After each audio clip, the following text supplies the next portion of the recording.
morning, world. I'm Steve Rao, the host of Pod and Roku TV's World Edition. And on this global podcast and TV show, we welcome you to talk about global affairs, innovation, an increasingly turbulent political world, divisive world. I greet you live from the all-America city of Morrisville in North Carolina, the 8th largest state in the United States of America. And today, I want to talk about a historic day yesterday, January 1973. The Supreme Court of the United States rendered one of the most landmark decisions in the history of our nation, Roe versus Wade, 50 years ago yesterday. This decision basically gave women the right to have an abortion in the first 3 months of their trimester. And the justices based their decision on the Due Process Clause of the 14th Amendment and the right to privacy. Now, this is the first Roe v. Wade celebrations that actually began in a post-Roe era. As 1 year ago, or this last summer, the Supreme Court, the conservative majority of the court, overruled Roe v. Wade in the Dobbs case and basically returned this right back to the states to make the decision. Today, I wanted to just do a couple of fact checks and remind us of a few things. I'm not going off my notes because I'm trying to get out of that habit, but today I'm blanking out. But what's interesting is that a number of the justices in the initial case of Roe v. Wade, I never realized this, were actually President Nixon appointees. And William Rehnquist was one of the dissenting judges. So I'm going to have those names later for us today to discuss. But what was interesting is that they ruled for this right to privacy in Roe v. Wade, which is now basically gone as a guarantee by the Constitution. And now it's up to the states to decide. So what is a post-Roe v. Wade world looking like today? And what do advocates for women's reproductive rights have to look to today in terms of being positive? Well, the FDA has approved abortion pills to be prescribed. The United States Post Service has allowed them to be delivered. And interestingly enough, states like Vermont and California and Missouri and other states are actually, passing voter referendums that are rejecting laws that are restricting abortion access. But some states like North Carolina, for example, where Mark Lee and I sit, are actually looking at bringing this up in this legislative session, where they would reduce the number of weeks for that trimester from like 20 to maybe 13 or 14. So this is going to be something that even North Carolina is looking at very closely. At the end of the day, my final take on this is, and I'm not trying to be partisan here, but looking at the role of our Supreme Court, perhaps whether it's a Republican or Democrat, we're giving the court too much power either way to make these landmark decisions which last centuries or half a century long. Maybe the thing to do is actually have an independent commission work to place forward nominations, requiring a kind of a bipartisan consensus. Perhaps we should be looking at reducing the terms of Supreme Court justices so they're not living so long, maybe a mandatory retirement age, and more checks and balances on the court. There is a provision in the that was actually, my final statement is this: Marbury versus Madison in the 1700s was a case that Justice John Marshall wrote and basically said that Congress would have the right to review the Supreme Court decisions. Now, there's nothing in the Constitution that specifically gives Congress that power, but the point I'm trying to make is that for years and years since the founding of this country, the Supreme Court's decisions have been more of a symbol, not so much an example of the decisions of the executive branch or the congressional branch, and we often talk about gridlock between those branches, but the court was a court that ruled and would rule for the symbolic law of the land, whether it was overturning segregation in Brown versus Board of Education, whether it was expanding voting rights, whether it was, to the surprise of many conservatives, providing the ability to have same-sex marriages, because that was basically ruled on that it was a violation of constitutional rights for states to ban same sex marriage in the Obergefell case. So, what is the role of the court? What role should the court play moving forward? And how political has it gotten on both sides of the aisle, Democrat and Republican? We'll be having those discussions today, as we also will be talking about a number of other issues going around the world. New Zealand's Prime Minister Ardern resigning out of surprise, the Ukraine war continuing, Poland asking Germany to provide more tanks to Ukraine, and the debt ceiling, and what we're going to do with the Treasury saying we're going to need another $500 billion to raise the debt ceiling, and Social Security could be bankrupt by 2020, very, very soon. They're running out of money. Here we go, folks. Let's get started. We're going to have with us Mark Lee. Yeah, we've got me here, and we've got some other guests, including one that has actually talked about politics and some of the things that you were talking about, not so much in the case of the Supreme Court, even though I'm sure that she may have some thoughts around that, but she has definitely talked about the divide and some of the things that go on with politics as a former politician from California and all in that area. She actually served in that particular area, and we've had her on before, and they're glad to bring her back this time as well. So we've got some of our regulars. I do want to bring in Debbie Peterson, who is here with us and all in that space, is definitely an author and an entrepreneur. And like I said, she's definitely served in there in California in the political lane. So you and her actually share some things in common and all in that space. And definitely, like I said, I'll bring in Dan Worthington and Lee Newton Rhodes.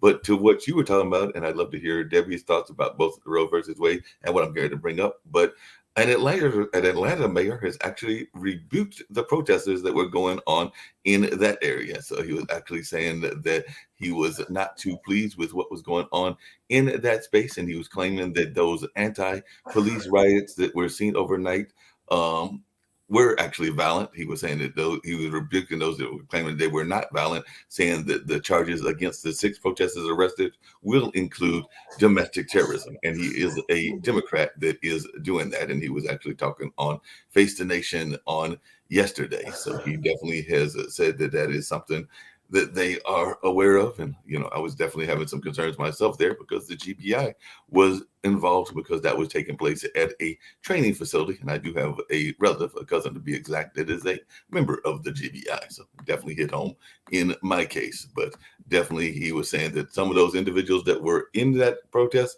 were not actually from Atlanta or even Georgia residents. He was saying that some of them had traveled from outside of the area and had done that to wreak havoc. So one of the things he said is, we love to support the people when they're doing right. Peaceful protest is part of America, our freedoms. But when you're violent, we will make sure that you get held accountable. And when you say people from out of town, they're carrying explosives, is that an organized movement here?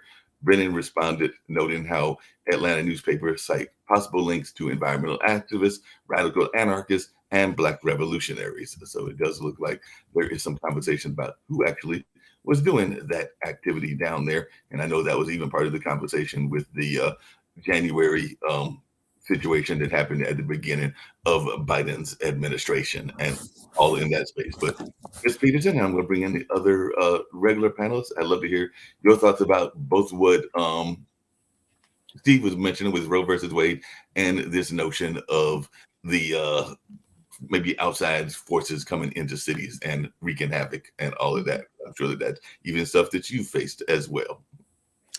Yeah, thank you. It's nice to see you guys again and encouraging. I will say that I have been, for the very most part, very pleased with what's been happening in the courts as a whole, because I think that they have performed their role as that third branch balance. I have to say that the one where I still have some questions is the Supreme Court. And of late, I've been noticing, as I've been doing some research and posting, that it is very often the women who are the ones who take the stands for anti-corruption when they are in post. Not to say that men don't, but when women are in, they often do, more often than men, I believe, when they get started. And so it occurred to me, I wonder if there had been one more woman on the Supreme Court, if it actually had been representative this time, 5 instead of 4, because we're 51%, would that have changed things? And I suspect it might have. I can certainly say, speaking to my family situation on both issues, that my mother was an adamant Republican all of her life, although she did feel the Republican Party did not support women. She was very pro Roe v. Wade. She was, one of those bra burners and proud of it. And even as a Republican. And so that kind of supports what you're saying about Nixon. For all his other foibles, at least he has some folks in favor there. And maybe his wife has influence, I'm hoping. As far as the outside agitators, that is a really important and interesting question. My father was an intelligence officer, and he again was far right. But one of the things that he warned me about was being very, very careful about ever being involved in any kind of march or protest. And I have been ever since. And part of me, as a young black sheep Democrat, the only one in my family, part of me thought, oh, maybe that's just my dad being right wing. And that was before I knew he was an intelligence officer. We found that out after he had died. He kept that well under wraps in the Air Force. But my son went off to Cal Berkeley, obviously a very left-wing, or historically, although they have some great conservative scholars there. He went off to Cal Berkeley. My father, I'm sure, was rolling in his grave because he'd said he'd disown me if I went to Cal Berkeley. I didn't care at the time. That's not where I wanted to go anyway. But my son had a fabulous experience there.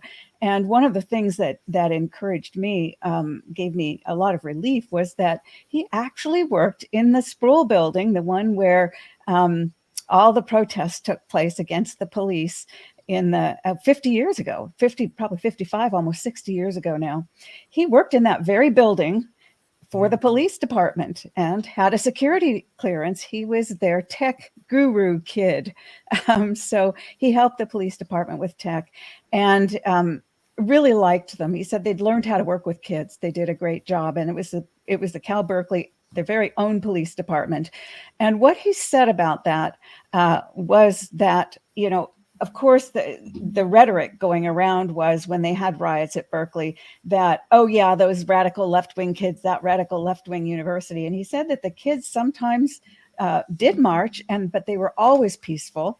And frankly, the kids, most of them were doing double degrees. And at a university like that, one of the world's top universities, it is extremely difficult to do that. And it takes an awful lot of work on the part of the kids. They didn't have time to rabble rouse. They didn't have time to riot and get into trouble. They were far too busy doing much more constructive things. He said that they would get folks dressed all in black, who would come, and they were the ones who were breaking windows. They were the ones who were throwing the smoke bombs and starting fires. He said it absolutely was not the kids. So I've got that on really good, really good information from my father 60, 70 years ago.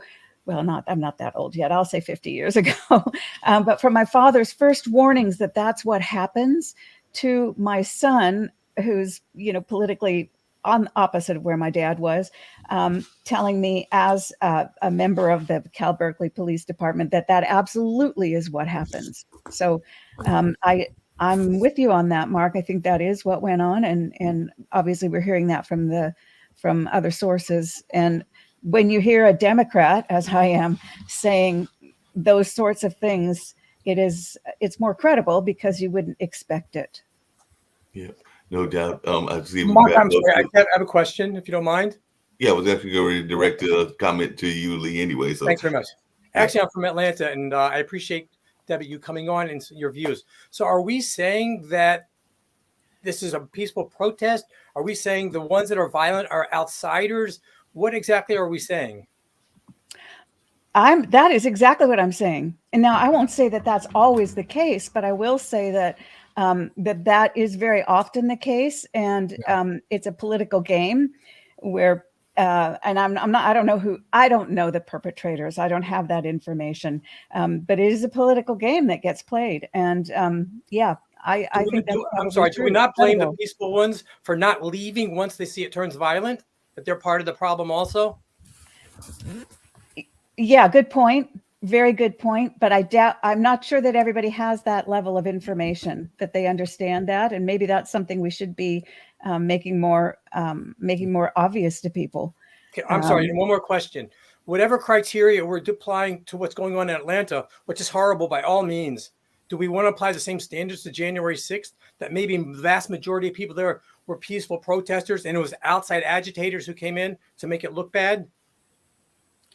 I will agree with you that outside agitators sure came in and made it look really bad. And Yeah. it was really bad. We're not going to deny that in either case. I have a close friend who was there who said that it was very peaceful she was at the speech. And she said it was kind of like a family gathering. People were getting together. They shared views. They wanted to hear from the president. They were excited. It was an election. Or not an election, I'm sorry, but it was an inauguration. And yes, she said that it was peaceful, and I don't disbelieve her. She's not someone who tells lies. Yeah, Thank you. And Lee, along those same lines, I've actually been involved in some of those protest plannings back in the day. I've not been doing it recently, and there are attempts to try to make sure to know who the agitators are and the other folks are that might be disrupting, and to try to keep an eye on those forces if they're part of the planning process, knowing what they may or may not do, and if they initiate those actions, making sure that they are taken care of internally, meaning that you make sure that they don't do those things. But it is a lot of times the protests are large. They are vastly planned. They are planned by multiple people with multiple different agendas. So it is not always as easy to control as people think it is. And I would say that from something as historical, which I was not involved in, as the March on Washington, to Occupy, to a number of other things. And like I said before, I was involved to some degree with the Occupy movement. So I know how it's supposed to be done, but it isn't as always easy as it seems, because you can know who the players are, but you also don't know, and you can even give stern warnings and things of that nature, but you don't always know what their actions and plan of actions will be. So whether it's Antifa or whether it's some of the radical right groups or like the Proud Boys or a number of others, you don't always know what their agenda will be. I remember one time there was a protest in Durham, North Carolina. It was actually in downtown Durham, North Carolina, and there was a speculation that some neo-right groups would be coming through doing, and folks were on pins and needles that they might come through and disrupt the protests. If they came through, as I recall it, it must have been on the fringe of what was going on, because the activity was actually in downtown Durham. I want to say near the one of the courthouses or something along those lines. And I don't remember any disruptions, even though I later heard rumblings that there might have been some of those groups that came through, but I think they decided not to come through that mass activity and everything, probably because they were not welcomed all that well. But Mark, I have not seen a peaceful protest from Antifa yet, ever in my lifetime. No, I don't think Antifa is. I don't think Antifa is. And holding them accountable.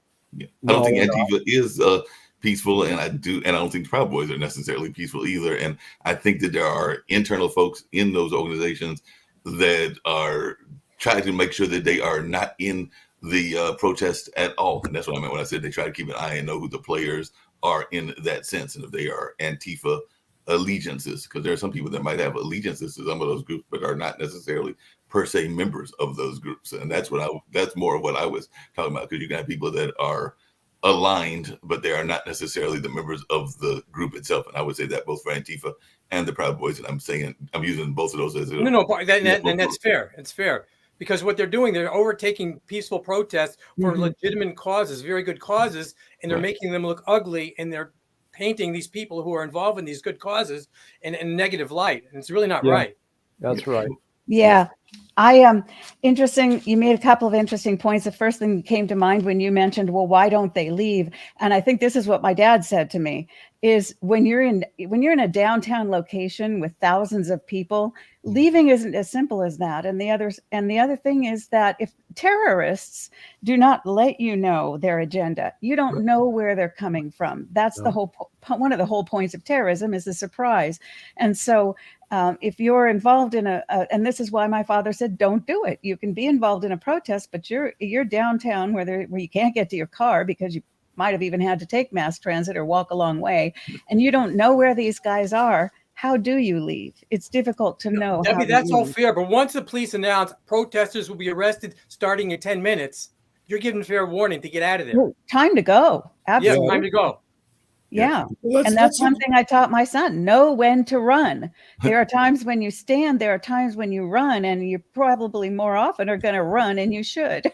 Okay, so Steve, I know we're going to get to another issue just really quickly. I was going to just mention that Dickens, because the police training thing and this whole notion of Black Lives Matter and even the police relations and everything is another thing that I've been very much interested on both sides, because I do think that sometimes police can be over weaponized and can have some things going on in that space, and definitely but we need to have some sort of security in cities and in states and all of that. So I definitely support that. And like I said, I do have a cousin that is a GBI officer, but I can also understand when people are concerned about spent too much money, just like they're spent on defense being spent on local police and things of that nature. But one of the things that Dickens said, the mayor of Atlanta, was, yes, those individuals were protesting against Cop City, as they call it. It's really a public safety training center. They don't want to see the very things that they asked for, more police training.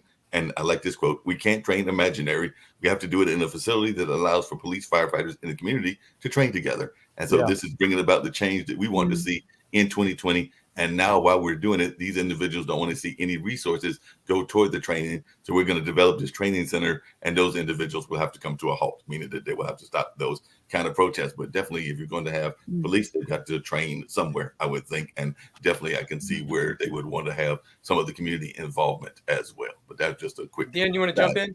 Yeah, I want to go back to Roe because back when it was decided, it was Justice Douglas's theory about the penumbra of the Constitution that developed this sort of ethereal privacy right that doesn't appear in the Constitution.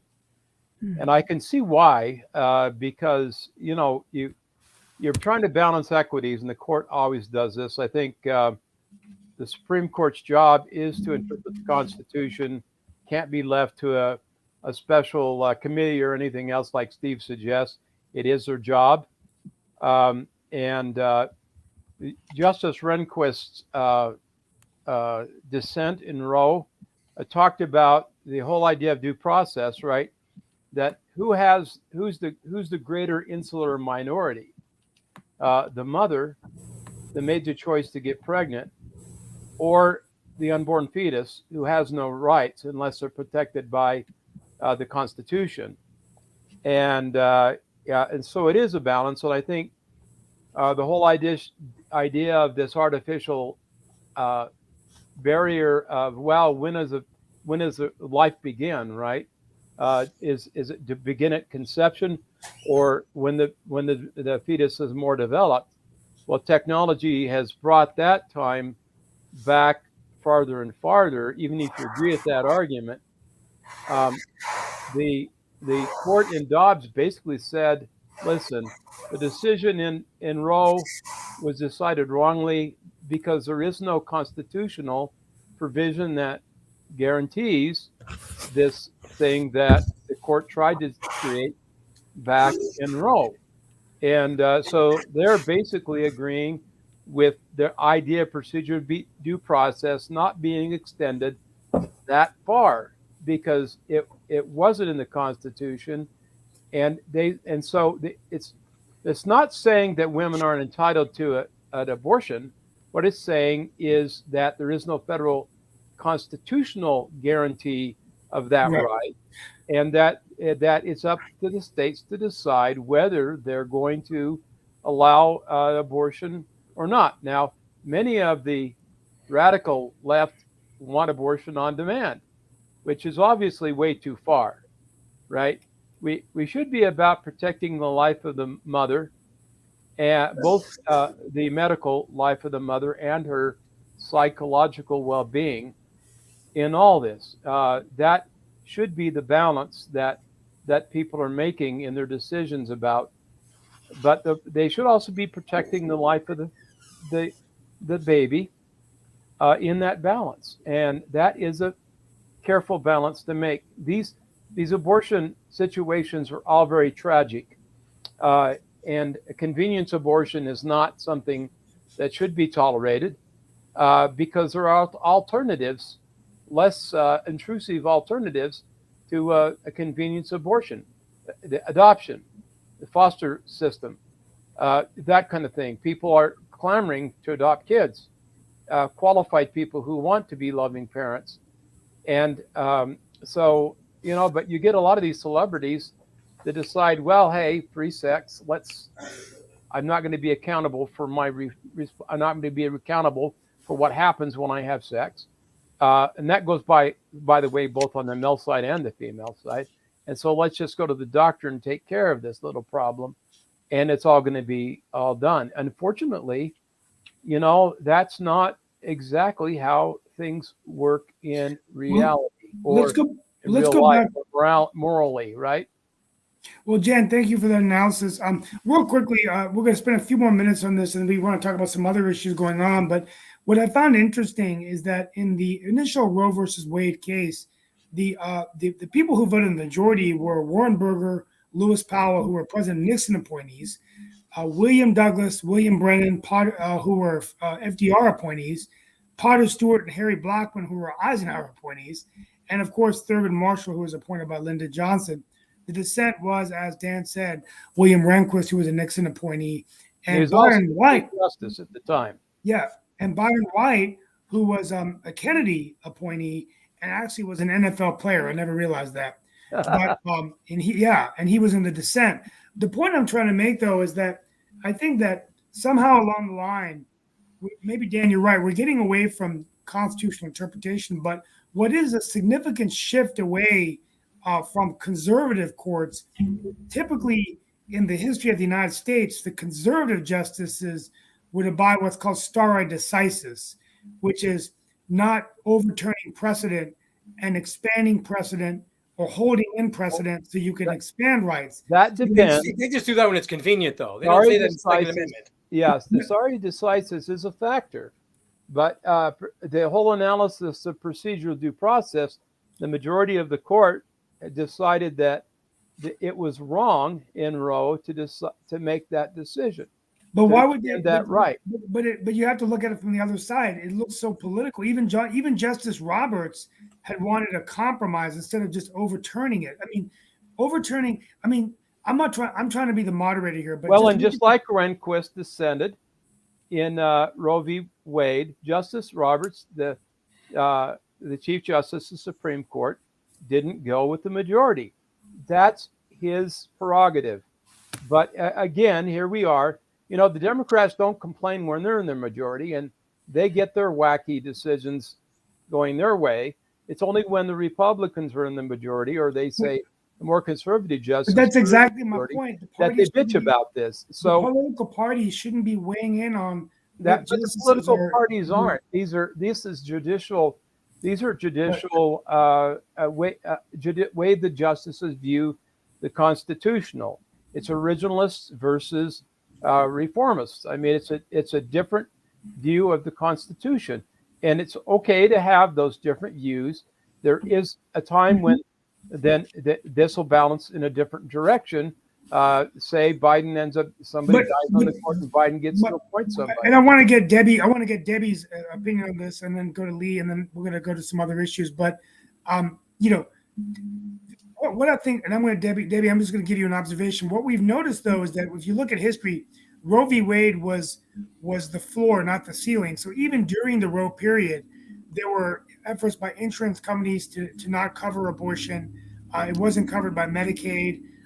It took a lot of activism and folks to fight for those reproductive rights.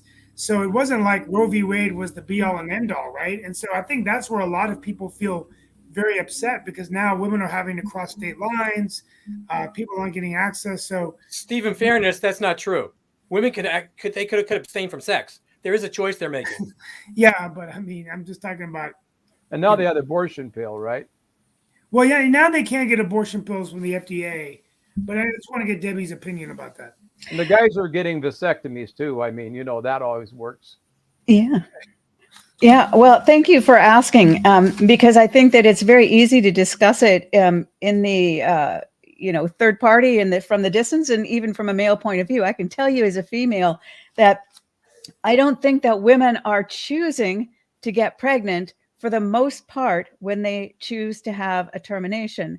And I don't think that women I don't know of any woman ever who has actually chosen termination over birth control. Most women who get pregnant and want an abortion were not choosing to get pregnant in the first place.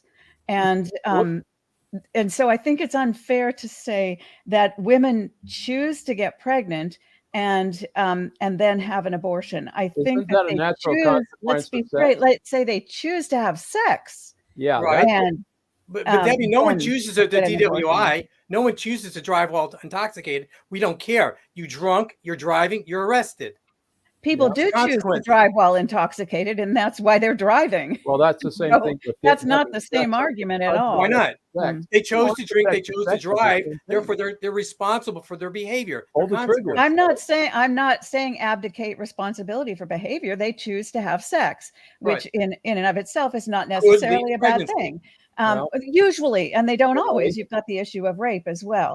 Yeah, But that's you know, true. to choose to have sex within marriage and be using birth control and get pregnant, or to choose to have sex within a relationship, be using birth control and get pregnant, is incredibly common, because birth control is not always successful. But And abstinence so- is.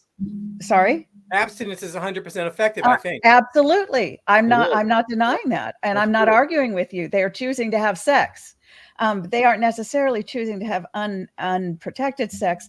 And I think the number of women who say, oh, I'll just have sex here, left, right, and center, and then if I get pregnant, I'll have an abortion. I think that's a really low, it's a low percentage. You're And- probably correct. And It'd be zero. and let's just throw something really controversial in. Maybe those are not women you want to be having children in the first place. You got a And point. I don't let disagree. them have a termination. Hey, Debbie, I just have one question. Yeah. Once viability kicks in, why is C-section not on the table? Once the baby can live outside the mother's womb, why do we want to kill the baby as opposed to just deliver it? Oh, well, I've had a C-section, and I'll No, I tell you, understand that for full term. for I'm one saying thing, those it's who want much an more abortion, threatening to the woman's life if it's done. we're not just- talking about that. I granted the woman's life is in danger. I don't know anyone who opposes saving the woman's life. That's not what we're discussing. We're discussing those killing the baby, having an abortion once viability kicks in. Why is not an alternative a C-section?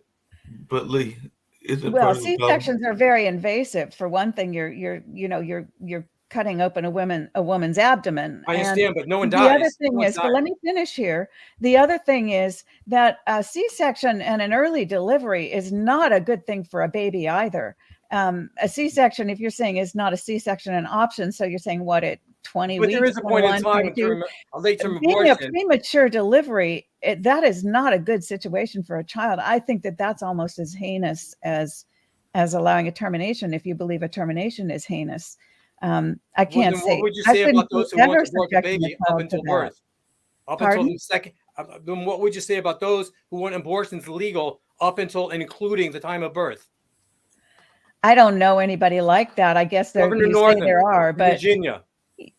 okay, if for whatever point, if they want to have one that near birth, sure, a C-section is an option. Thank you. But the problem is that they don't want the child, and that in itself many who is want a to- heavy want to burden for adopt. a child to Hey, bear. Lee, a couple of things really quickly that I was just going to raise, and I know we got to get to some other issues as well, but I've actually got a number of friends that are, definitely lady friends and all of that. And one of the arguments that I've heard, and I've actually heard this quite effectively, and I think it is an effective argument, is that if we're talking about abortion and we're talking about that as a option, whether it is or it isn't when the baby is being conceived, what are we doing in the sense of after the baby is born between the years of 1 and adulthood? Because that is the other issue that a lot of people have, is that you can say that you want to bring the babies into the world, but we're not doing anything to encourage the education and the development of the child all the way up until they're an adult.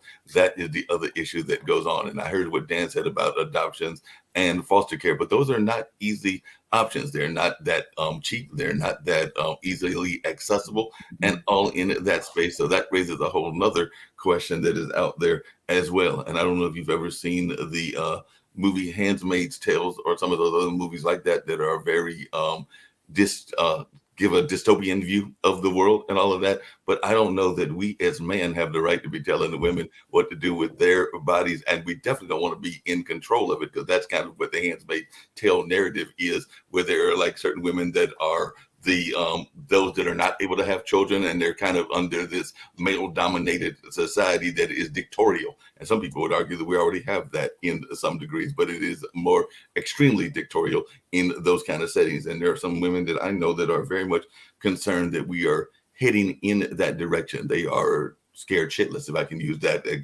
kind of analogy, that we are heading that way too fast and too quickly.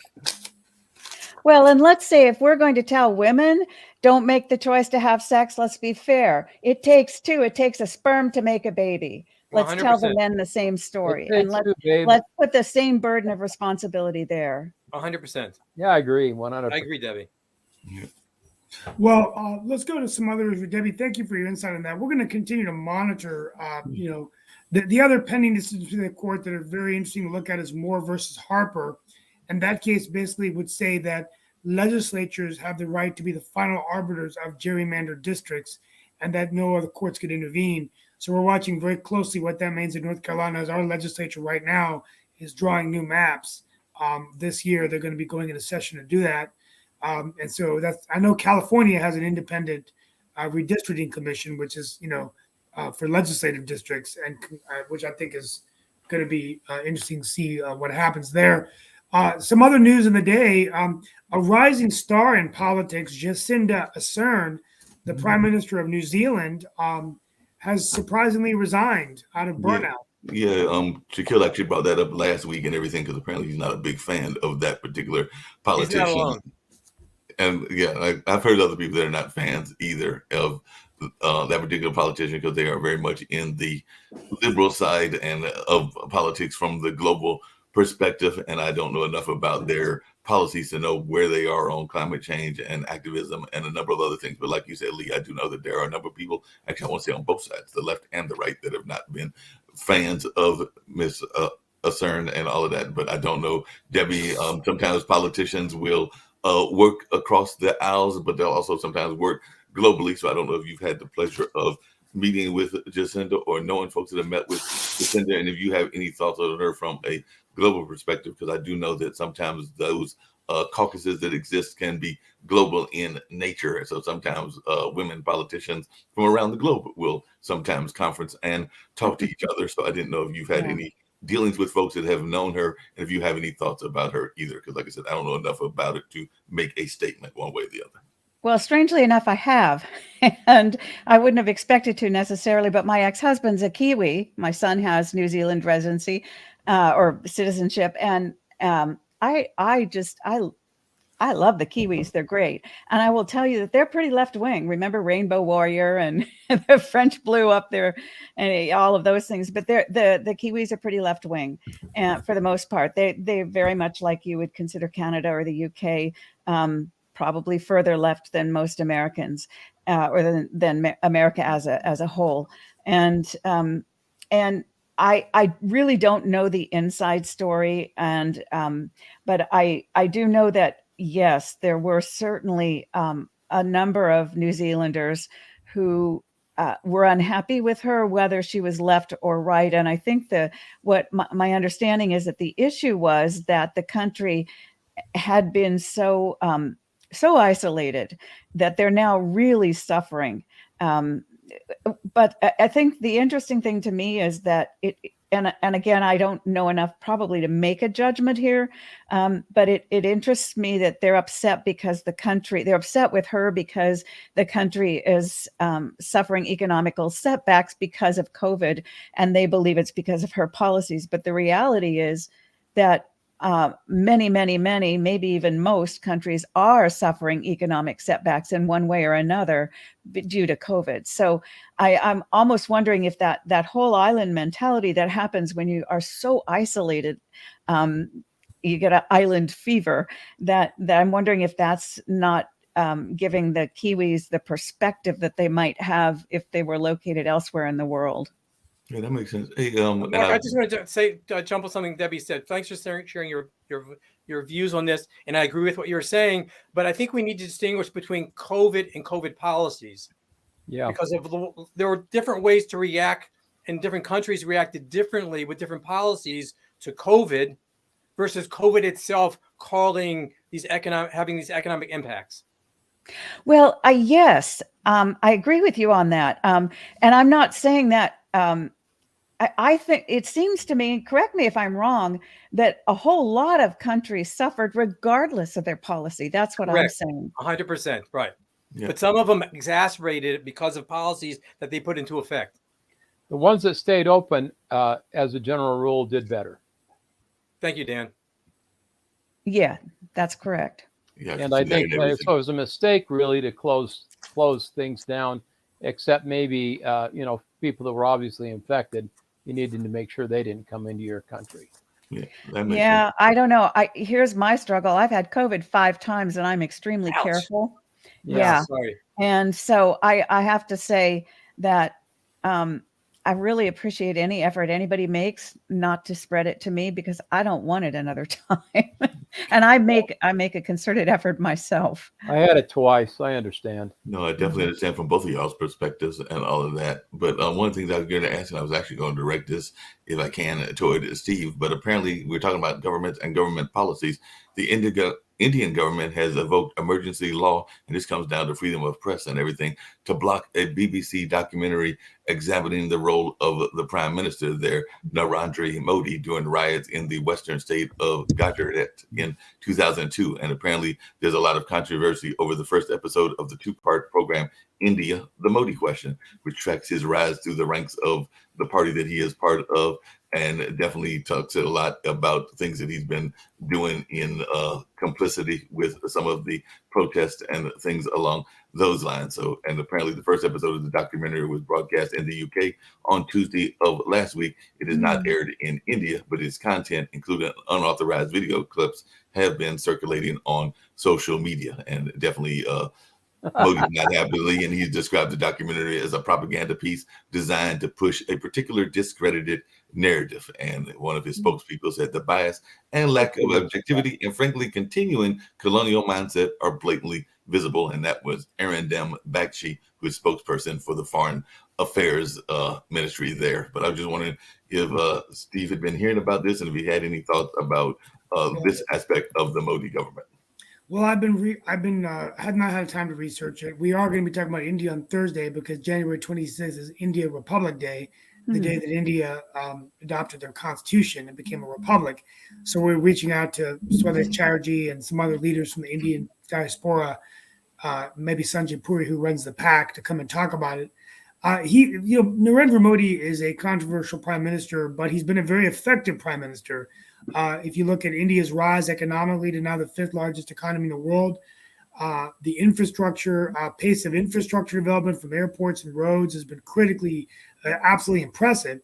And even John Chambers, the former chairman and CEO of Cisco, said that when it comes to startup development and investing in the technologies of the future, India's actually getting it right. And they're actually doing things even more aggressively than the United States, or maybe even China. So I think, I don't know whether it's propaganda, but, he's not, he's definitely a controversial figure, particularly with crackdown on, Muslim and Christian minorities. Dan, you have a point.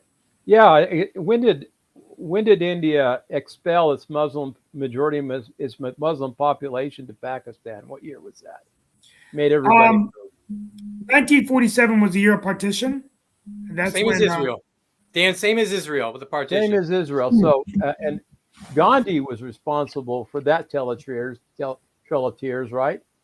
No, it was actually Gandhi wanted India to be one nation. It was Jinnah, who was a freedom fighter in India, but he was a Muslim, and his condition for freedom was that they would have a separate nation called Pakistan, and it would be a Muslim state.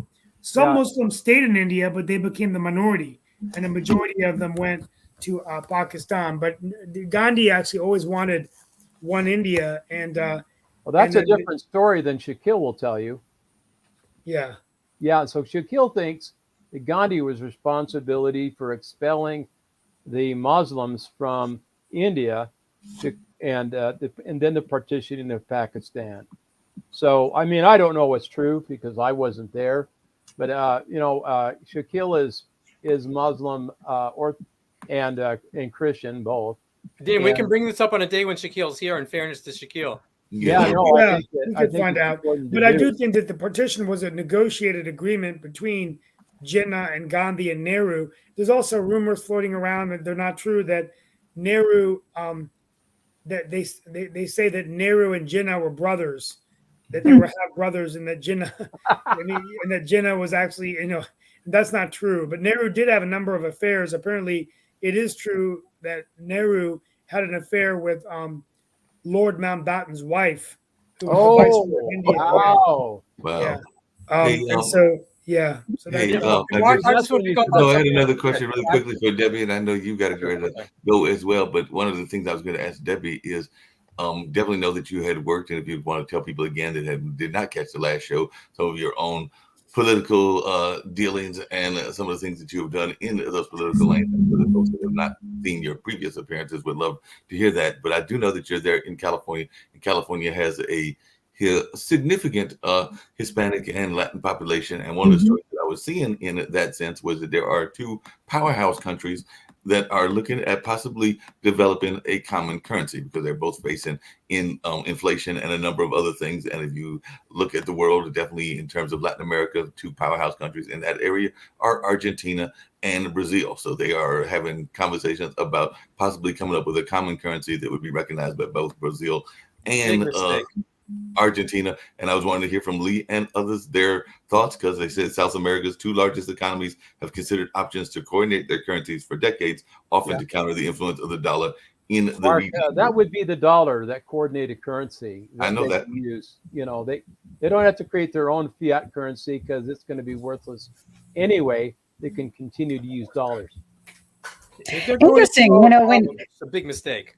you look at the EU, so I'll give you my background. I have a degree in communication, and I spent 20 years of my life, young life, as an entrepreneur in Great Britain, and then returned to California about 25 years ago, and I became involved in local politics and was a planning commissioner, council member, mayor, and now I'm right for the most part writing, but I still have a couple of businesses that I run, and small businesses. And so, as far as the issue of censorship, I'm very sensitive to that because I've written sensitive on a couple of personally sensitive, but also have some strong views on the First Amendment. And I suspect that the Indian Constitution has some similar First Amendment type freedoms of speech and freedom. And the important thing being the freedom to criticize your government, including me when I was the mayor. That's allowed. And I really strongly support that. And so, and that would be my first question about censorship. On a personal level, I've written a book about my time in office, in which there was a great deal of corruption, and I worked with a lot of folks to take some of it down. And I wrote the book because we didn't get it all down. And so I wrote a book called The Happiest Corruption, Sleaze, Lies, and Suicide in a California beach town. Every single one of those things happened, and the sleaze and the lies, to some extent, are still happening. Thankfully not suicides, and at least not for political reasons, as far as I know. Can you write a book about Washington, please? Yeah, I've been hearing from a lot of people who've said, yeah, I think, Really a fine. lot of people have. I compete with those on Amazon. So I would have to say that my biggest concern about this thing about censorship is the censorship in itself. And what's happened with my book, The Happiest Corruption, and I hear it on the sly, of course, is that it's been censorship. Now it's a de facto censorship. It's not an official censorship, but it has the same effect. People are not allowed to criticize their government. They're afraid to criticize their government because they're small businesses. If they criticize the city council, Will they be harassed? Will they get support? And that in and of itself is very frightening to me, because we are supposed to live in a free country. We're supposed to be free to express those opinions. And when people are afraid to carry someone's book because it criticizes the government, that's frightening. So I'm hoping. Yes, I'm sorry to cut It is you off. censorship. I don't think the book censors or censors in general have ever been on the right side of history. You're right. I agree with you. Right, left, or in the middle. Absolutely. You cannot be on the right side of history and exercise censorship. No, you cannot. I mean, and that's the truth. Well, No a couple doubt of about it. other issues. Debbie, I want to thank you so much for being with us. I'm here for a few more minutes. We talked about the other elephant in the room is the debt ceiling. Janet Yellen, the treasurer, saying that they were going to try Steve, to. I'm sorry. We have no debt ceiling. Can we just put that on the table? There's no such thing. Yeah, well, I think this is the game that they continue to play. Both sides. They say that we going to have government shut down. Let's give them more leeway, and we just keep. Hey, and along those keep same getting out of lines, Debbie, when you were the mayor of that small town, if you want to mention that small town, I'd love to hear it again. And in Wilbur that Beach. space, there's always budgets and the things in that space. I know Durham is always facing its budget. Sometimes there have been efforts to balance budgets, and I think that even here in Durham, we have successfully done it once or twice that I can remember. But I just wanted your take on budget constraints from a political aspect, because I do know a lot of times it's the lobbyists, even on the local level, that are throwing in all kinds of things that add to the budget. I earlier referenced to some police forces that might decide to buy expensive toys. That's what they can amount to sometimes in that space, or buy expensive new buildings. And sometimes those buildings are needed. Sometimes there's nothing wrong with the old buildings. But I just wondered your take on city spending and spending in general, because I think that spending can be an issue both on the local and the federal and the state level. Thank you. I would say I want to go back first to the First Amendment question and say that if in India they don't like this idea of this this documentary because it's reliving the whole colonialism, then let it be heard and let the Indian people make their minds up, and then let it open a discussion and let them bring in all the reasons why it's not good. But to ban it, stops the opportunity for them to even to say, okay, it's about colonialism. Let the people decide, because the people are actually a lot smarter than we think they are sometimes. As far as budgets, I will say my small town is Grover Beach, California. And the one thing that they've always done well, because my issue isn't with staff, it's been with those who've been elected, they have balanced the budget very well year after year after year. Now, other places in my county have not done so, and I did criticize them. But I agree with you that it's very much a government culture thing to want to take to want to keep as much money in a budget as possible, even if that means buying stupid things for a little while so that you keep your budget up, which does not serve the people, because as government employees or government representatives in one way or another, we are stewards of the people's money, and that does not represent good stewardship. And so this is an interesting one, because I'm very fiscally conservative, and many of my very good friends, independent Democrats, are also very fiscally conservative, and we don't want to see more debt. We don't want to see budgets stretching. So I'm inclined to, I stand with you on that. No, but I appreciate that. Hey, Debbie, just really quickly, and I'm going to toss it to Steve for the closeout. But the other thing that was in the news that was in Los Angeles, me and Dan were talking about it earlier, and unfortunately it's in the news a lot. Hopefully, maybe even tomorrow or any other time that you're available. We'd love to have you come back as often as possible, Debbie, and all of that space. But there was a mass shooting there in Monterey. I don't think that was far from your area and everything. And I was just wondering your thoughts about this. And apparently it was a mass shooting. I want to say Dan told me it was involving folks in the Asian and Hispanic community. But I was just wondering your take on this notion of mass shootings that we still see happening rapidly, including, unfortunately, even in your part of the United States there in California, this being the latest case. Oh, that's such a big topic. A correction Monterey was the name of one of the areas it was in, but it was actually in the Los Angeles area. Okay. I believe. think I'm right on that. Yeah, it's in the Yes, Los you're right. Angeles You're area. right. Yeah, and the one of the things that occurred to me this morning is they're showing photos of the shooter now, and it was not, well, it was, well, let me go back to this. The shooter's Asian. And I thought, it occurred to me that so often we call things hate crimes because they're racially motivated. But the reality is that anytime you're shooting up a bunch of people, regardless of race, it's not about race. It is a hate crime. Doing that Mark, is a hate we said crime. to this point, like we said this last week, crimes are hate by definition. Yeah. Exactly. That's so important. Yeah. True. So, but there's been a great response. I think the response by the police, by the fire departments, by their elected representatives, the response has been excellent, and the support for the communities has been excellent. And I'm so glad to see that, because we have had a lot of hate crimes against Asians. I'm not so sure that was a big Hispanic community. I haven't seen that. I hope I didn't miss that. But unless there are Hispanic names because they're Filipino. But I think 65% Asian. 65% Yes. Asian. okay. Yeah. Okay. Yeah. Yeah. And an Asian celebration.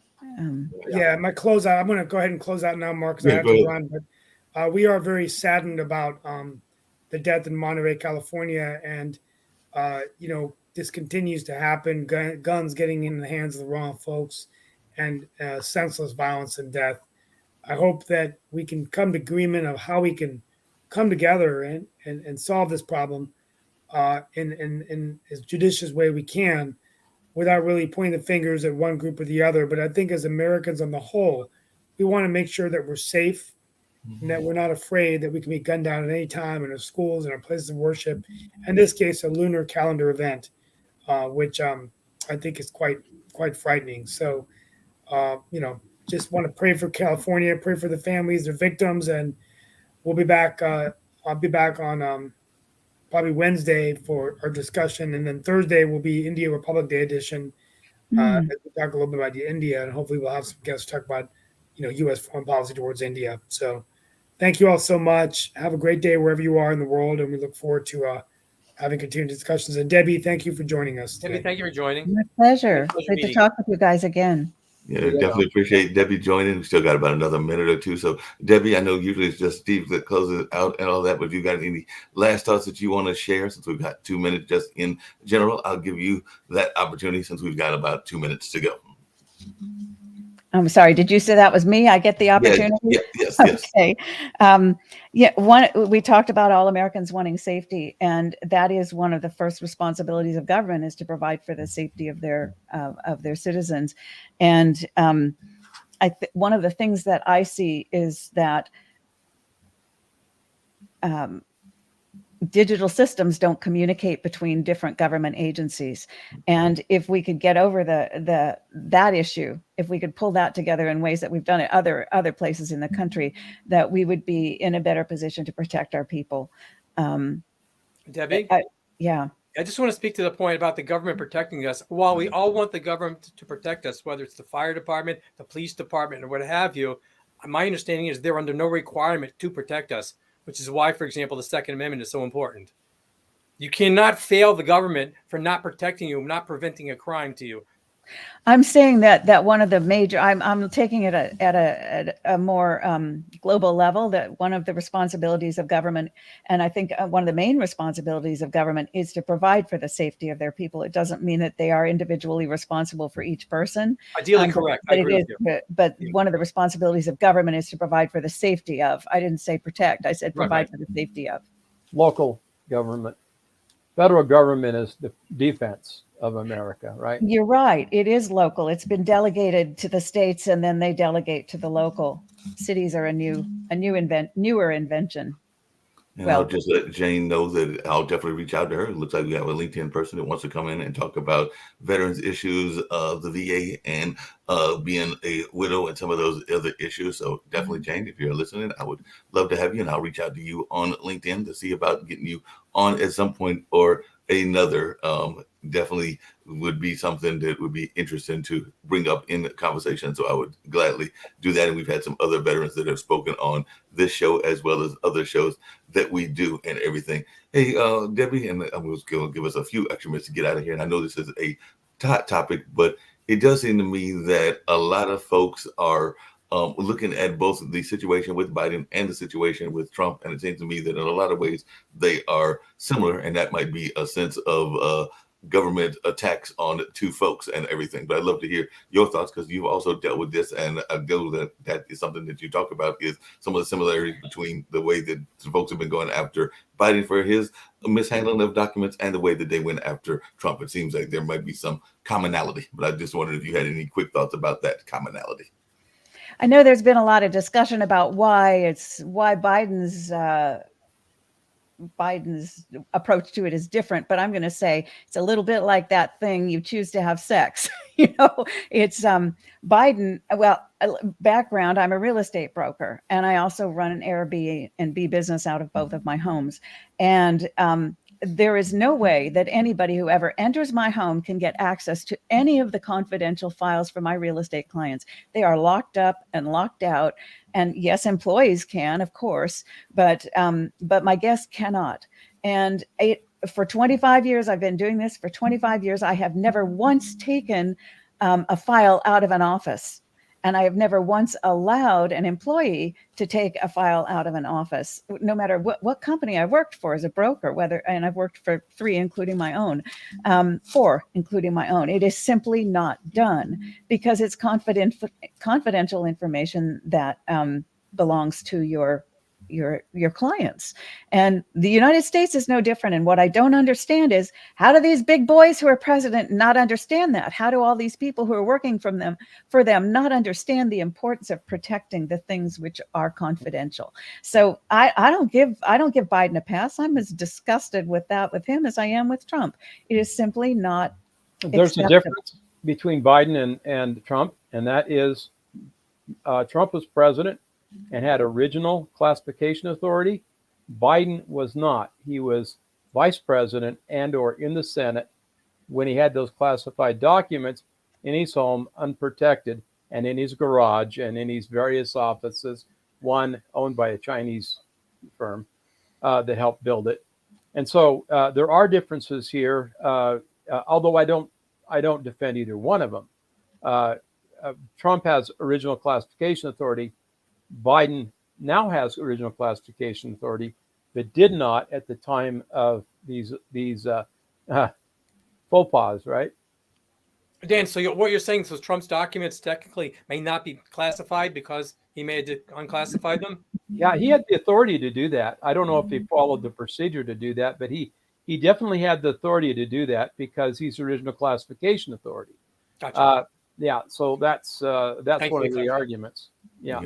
Well, I appreciate that and appreciate Debbie's thoughts as well. Like I said before, we get ready to wind it up, but I definitely hope that, Debbie, you'll make a return engagement. You've done it now, I think, 2 or 3 times, and we're always glad to have you come in and give your various perspectives, both as an entrepreneur and author and a former politician, even though some of my friends tell me that once you're a politician, you're always a politician. Well, no, I don't necessarily believe Sounds that. like I know some being folks that have more gotten out of politics and have no plans to return. I know that even my own mom ran for Secretary of State, and that was like under almost 15, 20 years ago. And if you ask her about politics, she'll oftentimes look at you with like cross eyes going like, I'm not getting into that fray again. You can't talk me into it.